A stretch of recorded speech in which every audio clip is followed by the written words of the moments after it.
Всем привет и добро пожаловать на мою любимую кухню, где мы с вами вкусно и полезно готовим, а главное быстро.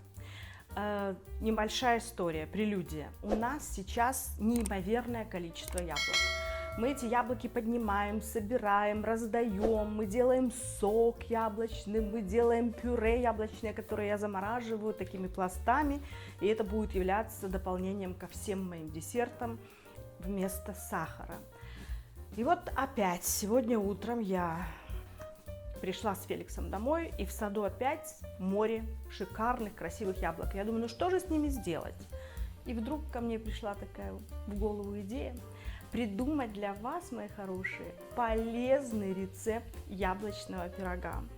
И этот яблочный пирог нам будет можно кушать абсолютно всем на стадии снижения веса, на стадии закрепления веса, при диабете второго типа и других заболеваниях. Так что давайте сейчас этот прекрасный пирог вместе приготовим. Для нашего яблочного пирога нам с вами потребуется 200 грамм творожка, у меня протертый, называется кварк, 3 яйца, 4 яблока, которых я почистила и вот так вот порезала. Для сладости мы добавим с вами пюре из яблок 100 грамм, также 100 грамм у нас сметаны и где-то 120 грамм рисовой муки. Я взяла 4 столовые ложки, но это и будет где-то так. Также мы немножко добавим с вами чуточку буквально соли, разрыхлитель и обязательно корица. Будет очень вкусный и пикантный за счет нее вкус и запах.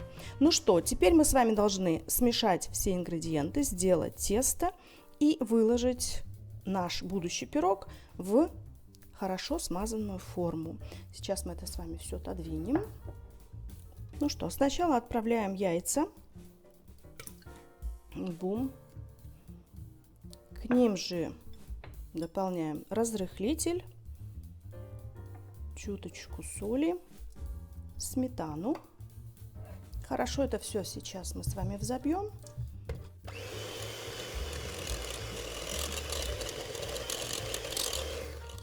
Теперь мы добавляем с вами яблочное пюре, которое даст очень хорошую сладость. Можно добавить пюре из печеных груш, они еще более сладкие. Вы знаете, что я в свои рецепты всегда предпочитаю добавлять натуральные продукты, а не сахара. Или сахарозаменители, я тоже против них. И также мы сюда отправляем наш творожок. Еще раз это все взбиваем.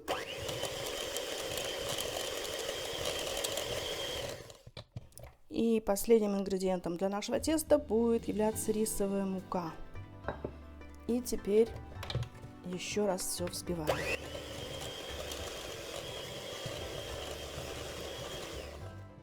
Видите, тесто получилось такое, как густая сметана. И это именно то, что нам с вами нужно. Теперь берем смазанную маслом форму. У меня вот такая силиконовая сегодня. И немножко выливаем тесто на дно этой формы.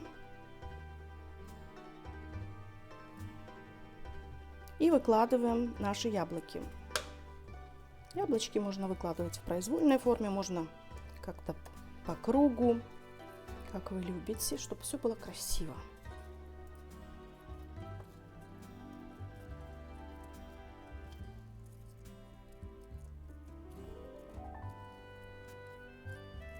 Теперь выливаем вторую часть теста и выкладываем остальные наши яблочки.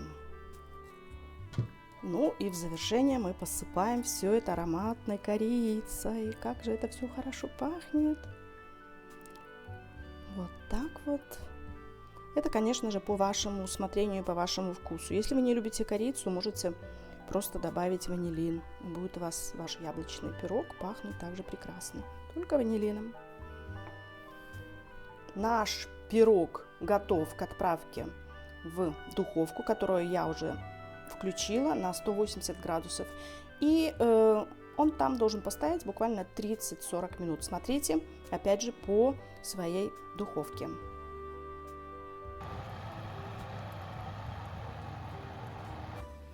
Вот такой у нас с вами прекрасный, аппетитный пирог получился. Пахнет, ну, просто обалденно за счет вот этой вот самой корицы. И такой он красивый, посмотрите, мне такой нравится, он такой воздушный. Он пока горячий, поэтому я его еще не разрезала, но непременно вот-вот я его разрежу и с удовольствием попробую с кофейком. Мои хорошие, пробуйте, экспериментируйте, не бойтесь ничего нового.